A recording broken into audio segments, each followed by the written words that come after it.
Hey, welcome back to the Glycogen Cycling channel for this absolutely epic failing race, as you're going to see in just a second here. I'm watching this whole thing happen. This guy in the orange right here. First corner of the first lap of the race. And honestly, the fact that I didn't take a free lap here is such a Cat 5 move.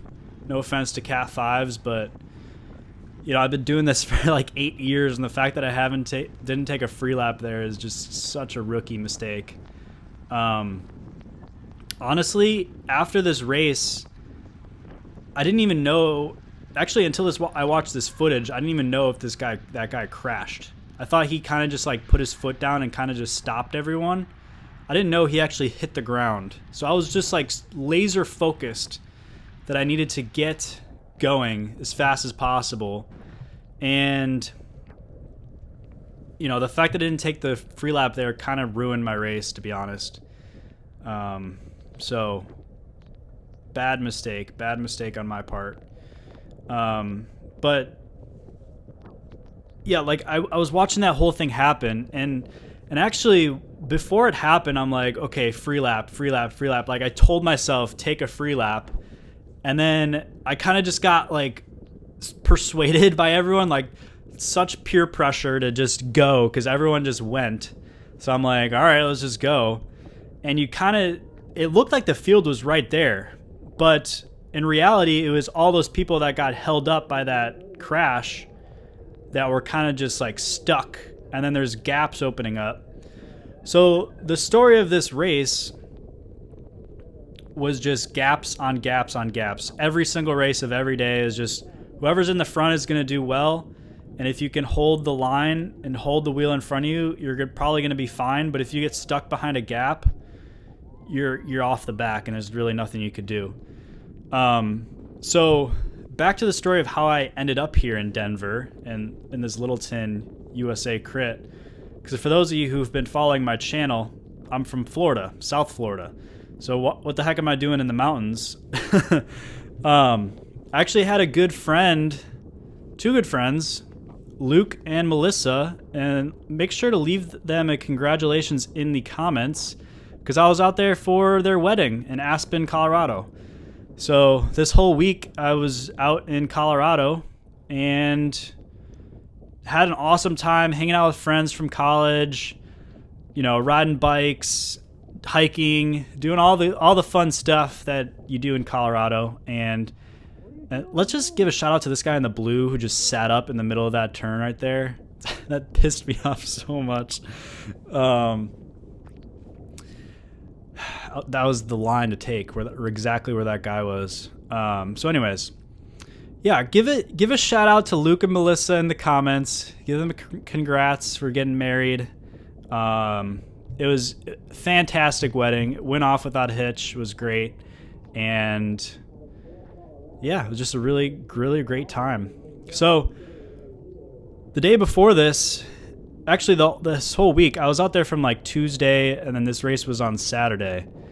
And, you know, I really just wanted to have a fun time climbing in the mountains and just riding bikes in the mountains. Like I wasn't really super pressured about this race.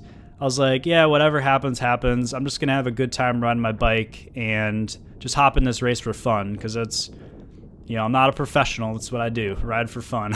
So the day before this, my friend Logan and I were out riding in the mountains. We did like 5,000 feet of climbing over 60 miles, something like that. So, you know, definitely not an easy day before this race, but going into this race, I felt really, really good. And even before we get here, or before I was even in Colorado, my plan was to bring my giant TCR, and I was having a lot of troubles just getting the seat post out of my frame. And I needed to do that to put it in my bag to bring on the plane. But I literally just could not pull the seat post out of my frame, my TCR. And ended up having to bring my allay, which was slightly annoying because it's only a 1x with a 52 tooth chainring in the front, so not ideal for climbing mountains on. So I ended up taking it to the shop, couldn't get the C-post out, and I'm like, okay, fine, I need to bring a bike because I'm leaving. This is the day I'm leaving that I need to pack up my bike still. And I'm like, all right, I'll just bring the allay. So then I end up trying to pull the C-post out of my allay, and I have the same problem. Like, it's stuck in there. So I spent like an hour just like manually just brute forcing the C-post out of my frame. And I realized it's full of like salt in there. So, and I've never had this problem before, so it's definitely got to be a Florida thing. Just like a lot of sweat, a lot of humidity, and just like salt in the air, I guess, that just gets stuck in there. So, public service announcement: if you are actually anywhere, just mark your seat post with a permanent marker where the position is, and just every time you clean your bike, just pull it out, give it a wipe down, so you don't have the problems I did. But anyways, we're here with the allay, 50 tooth in this flat crit. It's fine, obviously, but the mountains, you know, I'm hustling up the hills, grinding to say the least. It actually wasn't too terrible. I was probably average cadence up the climbs was probably like 65 or so. So made it happen. It was fun nonetheless. But in this race, you know, 60 degrees and pouring rain, and it gradually got worse throughout the race. And you could kind of see based on the puddles on the side of the road. So there's a lot of puddles, or gutters, I should say, kind of in like the apex of the turn. And this was really how it was going into turn 2 and turn 3, which were on the other side of the course. So this coming up here is turn 1, and I'll show you once we get there. But those puddles just gradually got larger and larger and larger throughout the race. So by the end, you're kind of going through like 2-3 inches of water. So my rims to this day, like a week later, still have water inside of it. So yeah, kind of unfortunate. And I was freezing in this race. Again, I'm used to like 90 degrees right now. So 60 and rain, not ideal. This is like winter for me. So, and here you're going to see this giant puddle right here. That was like 2 inches deep, and I totally chopped that guy, but you know what? He wasn't doing anything anyways, so whatever. And here's another puddle right here. And this whole race, I was just on the back foot from the gun, just trying to get onto this field, and I would go catch up, and then guys would let a gap go in the center, and then I'd have to go around them. You can see there's a giant gap right there. There's a water spot on the camera lens, but if you rewind, you can kind of see there was a giant gap that opened up. So even if I catch this group, like, there's nothing I could do. I can't go around 20 people. So that was really the story of the race. Honestly, it sucked from the beginning. And just to say, that's the best line right there. Going over that sidewalk right there and taking it all the way to the fence. A lot of people didn't do that line for whatever reason, but that was really the apex of the corner. Most people were taking it in like the street. And one thing to note when you're riding in the rain, you really want to take the smoothest line possible. So you really want to emphasize going from the outside of the corner all the way to the outside of the corner, if you know what I mean.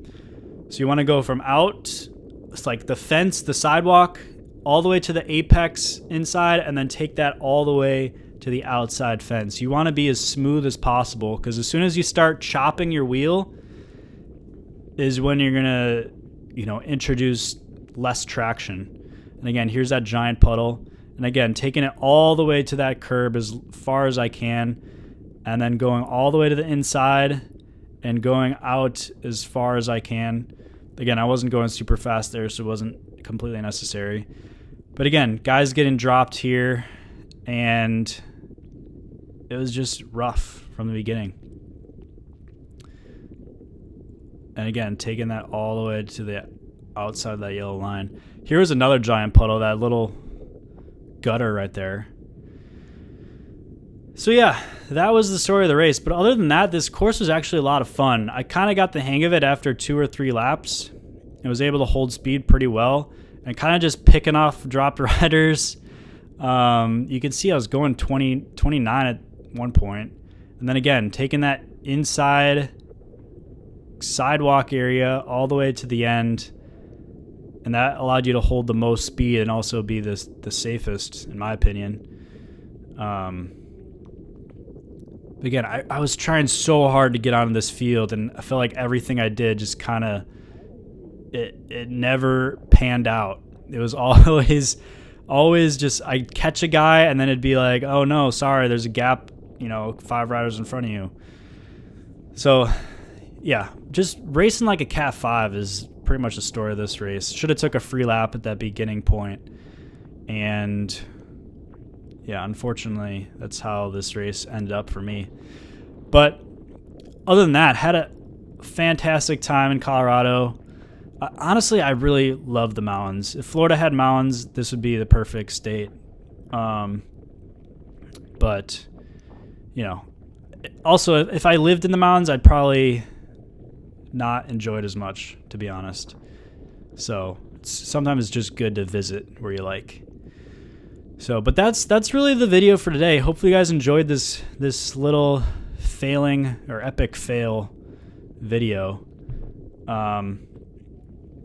And let me know in the comments what you think, and we'll see you in the next one. Oh, before I go, I also have a lot of footage from the climbing I did earlier in the week, which is going to be coming up soon. So make sure you stay tuned and subscribe if you haven't already for that. And you'll get to check out the mountains of Aspen, because that was just absolutely postcard pictures.